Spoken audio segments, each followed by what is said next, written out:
Brought to you by the community of certified B corporations.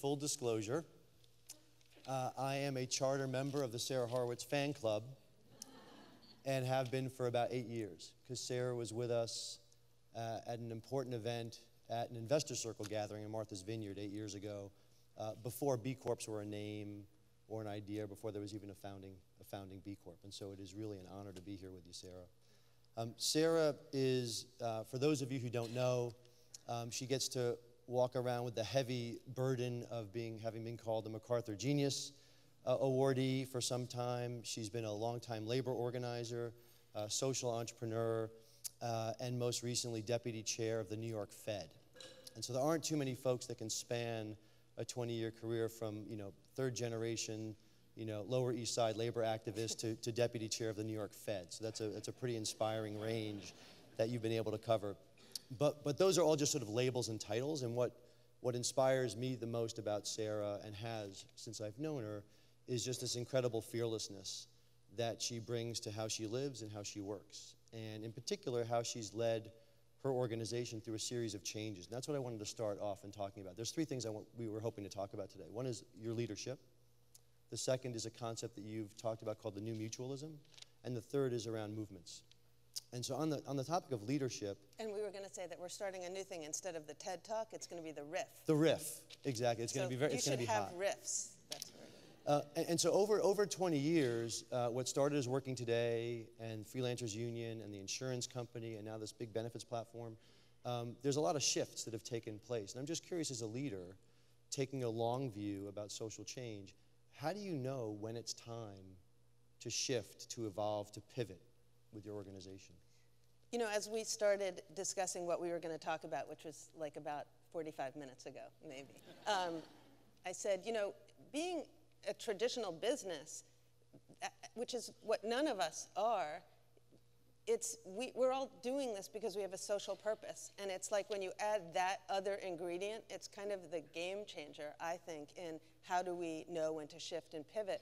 And I think back to one of Chad's slides of the March on Washington, and the way I always think about it is, what's our North Star? And it's that North Star is what you're always looking for, and it's always a journey.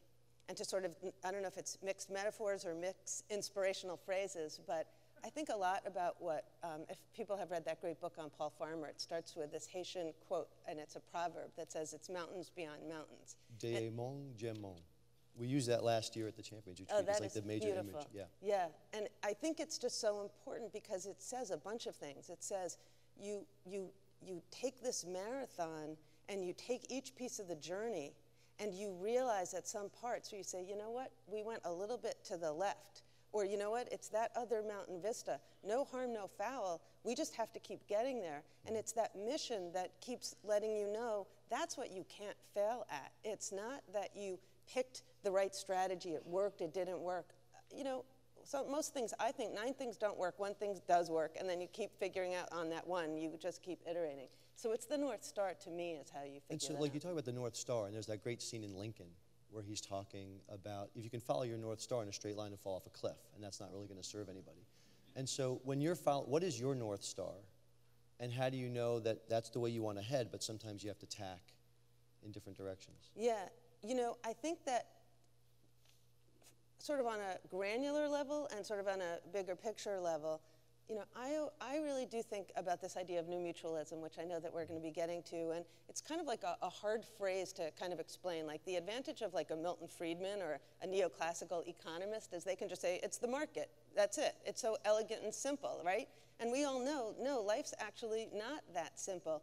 And new mutualism is so much like what we sign for B Corps, the Declaration of Interdependence. It's really this idea that we live in a world and a society and a city and a place where we want to be independent. We want to be meaningfully independent. And that means that we don't want to feel like anxiety about the basic necessities of our lives for ourselves or for others, whether it's about our food or our work or our environment, and that it spans just so much more broadly. And it's not about us as snowflakes. It's just like what we're talking about. It's that we're living in a society not just of vast networks, which we've lived in forever. It's that now with technology, it's enabling us to come together in ways that are just so different.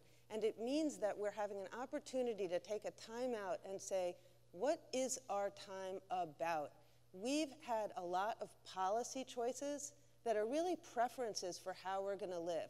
They prefer the short term. They prefer profits, that we evaluate every company about too short a term time horizon, that we should have a 2-generation look out.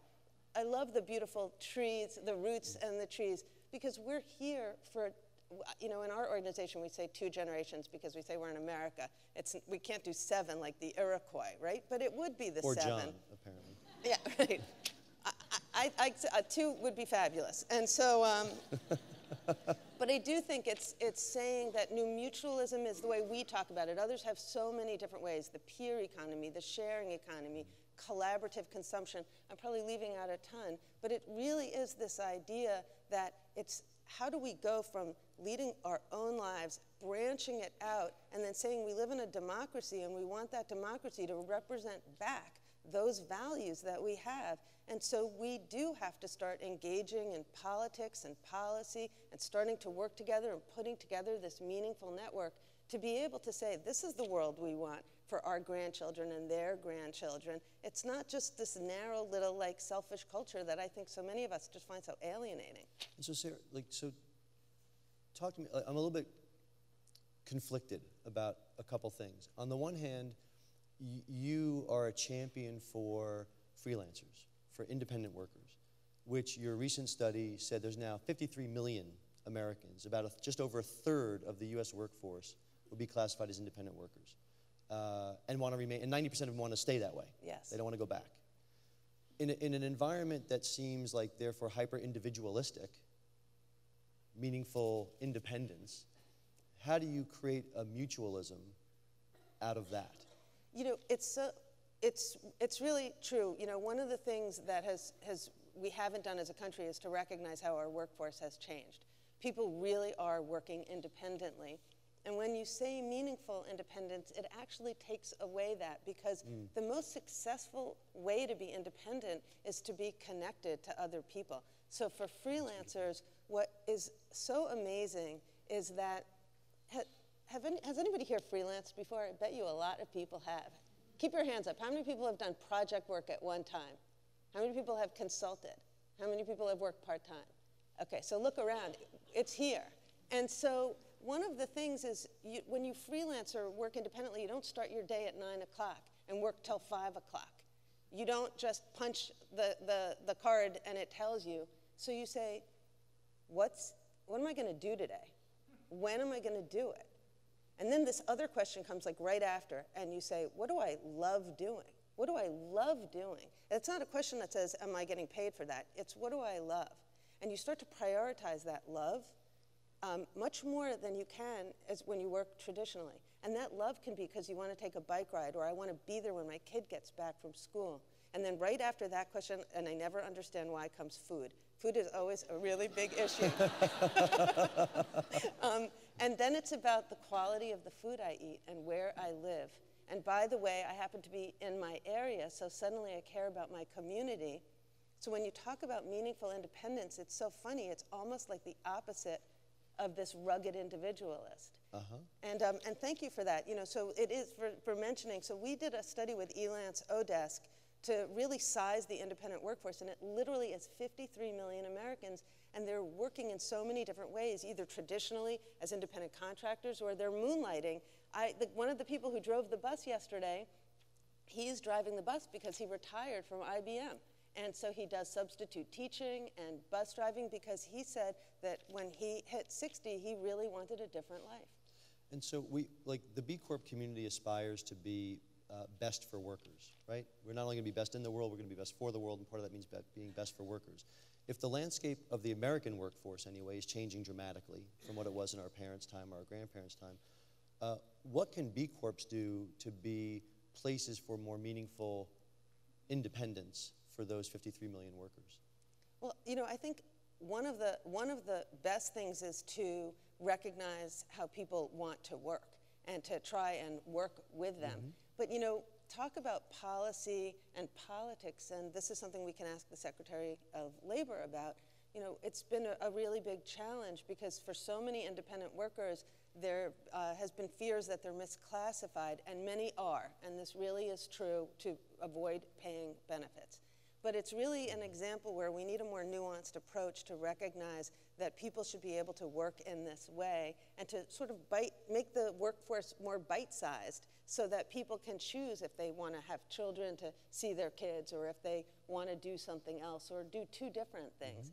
And so one other thing that we can do is on the partnership plug, you know, we provide at Freelancers, and I think we are talking about, we've evolved our model. So we now have a national benefits platform that anybody can get benefits, whether it's health, dental, disability, life, retirement, and our community and hives. And we would love to partner with you, and if you have freelancers in your communities and you would like to help them get benefits, we would love to partner with you. We also have something called Hives, which enables people to meet either virtually or locally and to start getting together, and would love to figure out if you want to form a hive, just go to Freelancers Union and start a hive and let us know, and we'll be happy to promote it with B Corp as a major partner of ours as well. Very cool.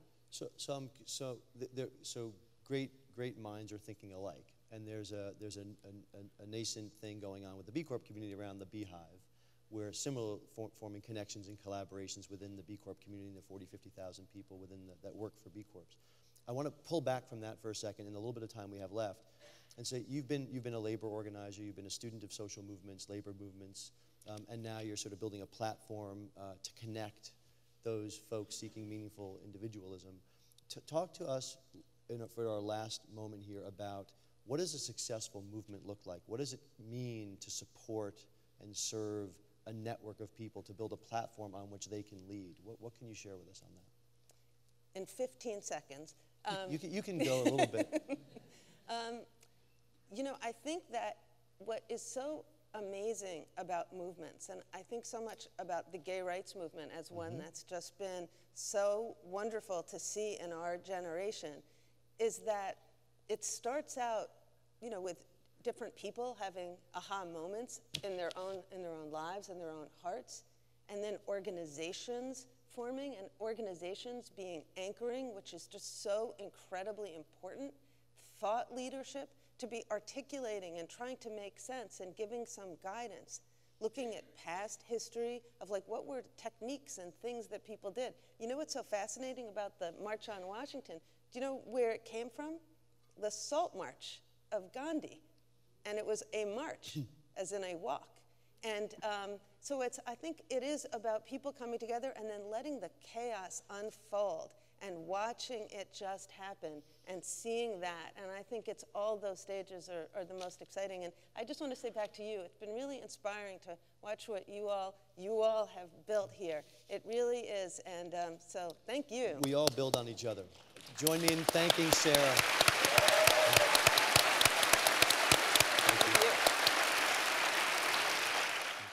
Be the change.